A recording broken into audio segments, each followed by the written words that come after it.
GM, GM, GM, GM. So, trade of the day, obviously, we're going to look at Ethereum. And what do I expect to see here?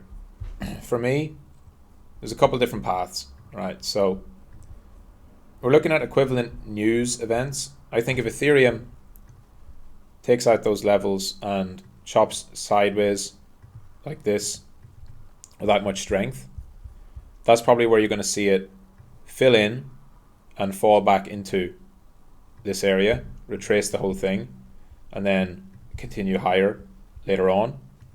Right, that would be like one path where the initial news gets hyped up, people get themselves too long in this area, they get flushed out, and then we go again. If Ethereum's going to continue from here, what you want to see is the 4-hour bands holding in an upwards sloping fashion.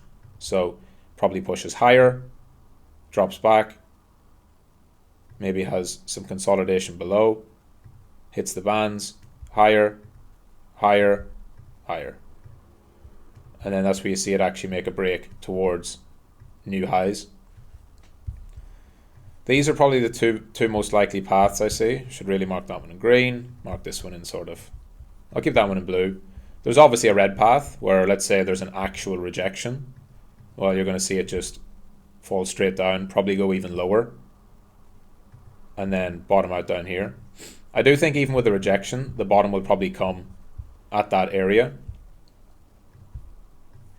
depending on what the rejection reason is. So there's one path. You can keep an eye on that one, and then here's the other two that I think are most likely. So what you're looking at are the 4-hour bands. If you're looking for an entry, you want to see the 4-hour bands.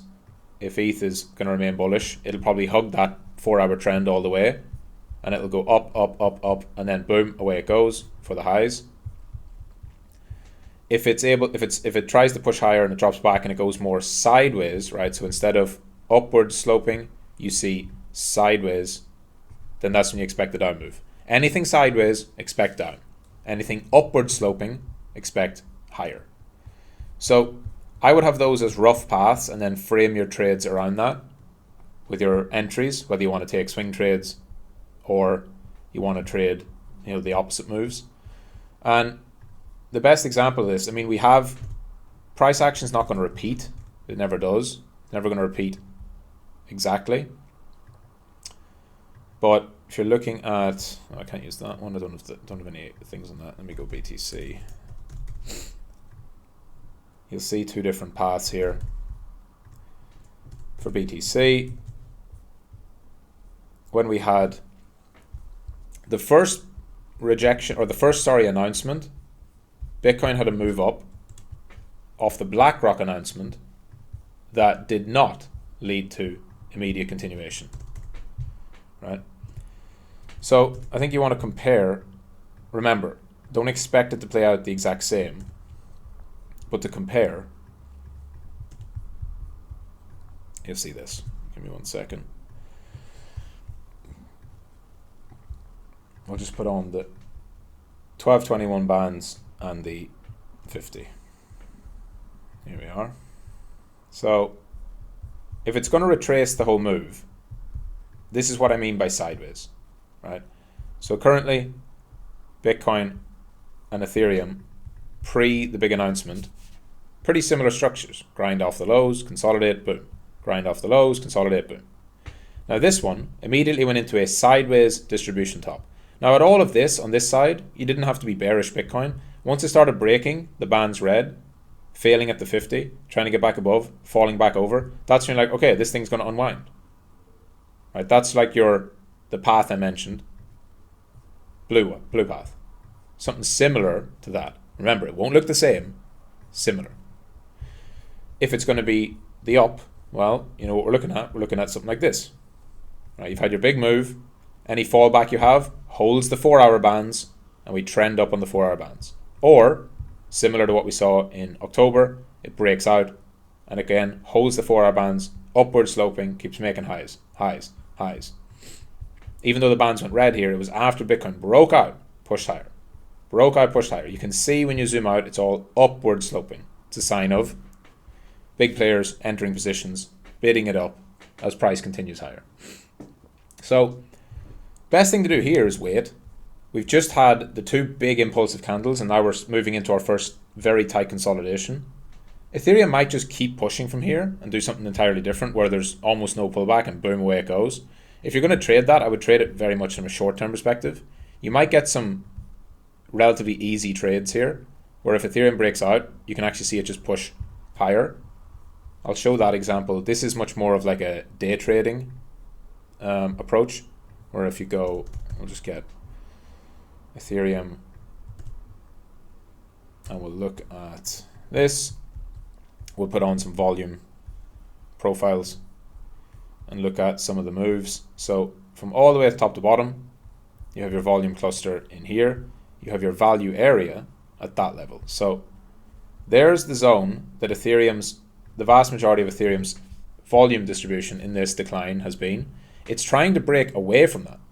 If it does, it actually breaks out and holds in there. That's when you can see it trend up. There's really not a lot of resistance above 37.30 before it gets towards the highs. If you're looking at like levels near the highs there, levels near the top, you've got a breakdown order block in this area, which you can see here, right? That's where Ethereum consolidated, if you can see it. Let's take that off, sorry. There. Ethereum consolidated for a day, and that consolidation, that 1 day candle, led to the break of structure. See this low? That led to all of that breaking and shifting Ethereum bearish. That is where you'd expect the next bearish reaction, if there's going to be one, and that starts at 39.29. So if you're looking for Ethereum, I would say if it's able to hold above this level, the value area high, so VAH, if it holds above that, I could see it moving up into this 1 day order block. And so what I'd be looking at then would be lower time frame. I'll take away this red zone just to make it clearer. Looking on a lower time frame, something like a 1 hour chart. And what you're watching for there is really just Ethereum to continue. So if it makes highs and does a upward sloping on the 1 hour bands, and the 1 hour bands are holding, and it's pushing and it's getting above that value area high, and then it starts to break out, that's when you can see a momentum move into that area. That would be your low time frame trade. And what you're looking at on those low time frame ones is if it does start to slope upwards, what have we done there? If it does start to slope upwards, what you're looking at is the break away from that, right? The acceleration out of that. Because when it's doing this, that's just consolidation. When it accelerates out, when it breaks from the kind of sloping trend line, that's where you get your momentum move. So that would be your immediate continuation path, and then the other paths I mentioned are more of your swing trade approaches. So that's how I'd be looking at Ethereum. From what you can see on that value area high, you really don't want it to start losing 3,600. If it does, then you're looking at more chop and consolidation lower. So I see a path for Ethereum to continue right up. Remember momentum. Momentum is strong. When you break out and you have momentum, it tends to continue for longer than people think. I mean, think of it very simply. Anyone shorting this, they shorted that or shorted here, that's not safe. Right? There's no signs of weakness here. Like there's literally no weakness on the low time frame yet. It hasn't even broken 1 hour interim low market structure. Like, it's strong. This is currently very strong. I would certainly not be shorting this. And so people who are shorting it probably going to get squeezed and squeezed and squeezed. And we might even get a push towards 4K. It's also round number resistance 4K. And it's the daily order block. That could be where this push ends if it continues immediately. And then if not, there's your three paths that I'm looking at for more of a continuation over the next few days or weeks. I'll check the data on Ethereum as well. So ETH, let's look at 5-minute chart since we come up into the highs. So what's been happening? Massive uptick in open interest, as you'd expect. It's gone up from 1.9 million all the way up to 2.21 million. Is that in coins or dollars? It's in coins, right? Yeah, of course. Couldn't be 2 million. So that's 1.9 to 2.2. That is 300,000. 300,000. I'm going to have to actually get the calculator out here. That is a 1.1 billion? Yeah. 1.1 billion of fresh OI has been added to Ethereum since this move. Now, of course, remember, open interest is longs and shorts.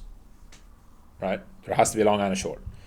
We saw big squeeze, big liquidations, and then a massive liquidation divergence.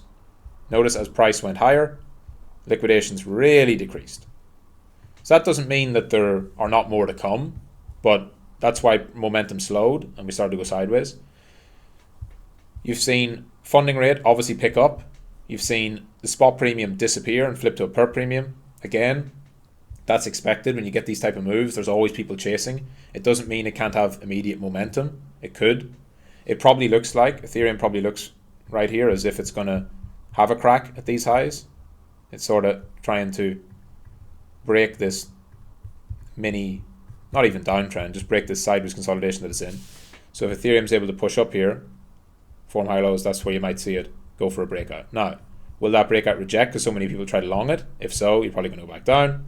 More chop, more consolidation. So keep an eye on those paths. And again, for trading it, how I would trade it is I would probably wait for either this to form, if it does form an upward sloping, or for it to break with volume and impulse. If it breaks way out, 38 to 38.50, and then you just see immediate continuation. You might just see this move go straight up. But if that happens, don't FOMO, because what goes up must come down. Ethereum is not going to keep going like that forever. It's going to eventually fall back, form some kind of consolidation, and then if it's bullish, it'll go again. So there's plans. Day trade, swing trades, boom, GM.